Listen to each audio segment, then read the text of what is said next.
Zee 24 तास एक पाऊल पुढे। ब्रेकनंतर नमस्कार, महाराष्ट्रामध्ये आपल्या सगळ्यांचं स्वागत। आणि आता बातमी पीक पाण्यासंदर्भातली।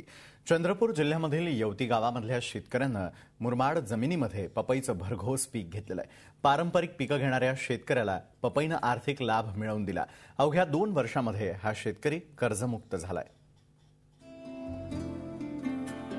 नापिकीमुळे येणारी निराशा झटकून चंद्रपूर जिल्ह्यातल्या साईनाथ टोंगे या शेतकऱ्यानं नवा आदर्श निर्माण केलाय। कर्जबाजारी झालेल्या या शेतकऱ्याला पपईनं कर्जमुक्त केलंय। वरोरा तालुक्यातील येवती गावात साईनाथ यांची 5 एकर शेती आहे। जमीन मुरमाड आहे। जमिनीत झिंक आणि बोरॉनची कमतरता आहे। त्यामुळे कोणतंही पीक घ्या, कोणतीही खतं द्या, पिकं कधीच पूर्ण जोमानं वाढली नाहीत। कापूस, तूर, सोयाबीन अशी सगळी पारंपरिक पिकं घेऊन झाली। पदरात काहीच पडत नव्हतं। डोक्यावर कर्ज झालं। याच दरम्यान कृषी विभागाच्या राष्ट्रीय फलोत्पादन अभियानात साईनाथ सहभागी झाले। त्यांनी त्यांच्या 1.25 एकर जमिनीवर पपईच्या 4,500 रोपांची लागवड केली। यासाठी त्यांना सरकारी अनुदानही मिळालं। हा प्रयोग कमालीचा यशस्वी ठरला। त्यांना 4.5 लाखांचं उत्पन्न मिळालं। 5 एकर जिथे लागवड केली, इथे मी 5 लाखाचं आजपर्यंत पपई विकली।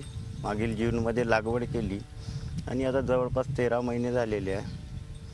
त्याच्यामध्ये जवळपास मला 3 लाख खर्च वजा जाता 2 लाख नफा आहे। साईनाथ यांनी तैवान 786 या जातीच्या पपईच्या रोपांची लागवड केली। एका रोपापासून 150 फळं मिळतात। झाडांना वर्षभर फळं लागतात। स्थानिक बाजारपेठेत पपईला सुमारे 10 रुपये किलोचा भाव मिळतो। पहिला प्रयोग यशस्वी झाल्यानंतर साईनाथ यांनी 5 एकरात पपईची लागवड केली। 6 लाखांचं उत्पन्न घेतलं।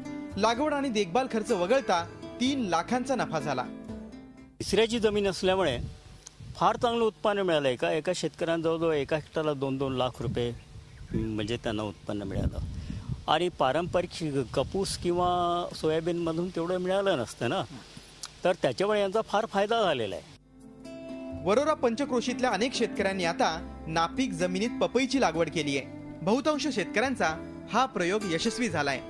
झी 24 ताससाठी आशिष आंबाडे, चंद्रपूर। झी 24 तास एक पाऊल पुढे।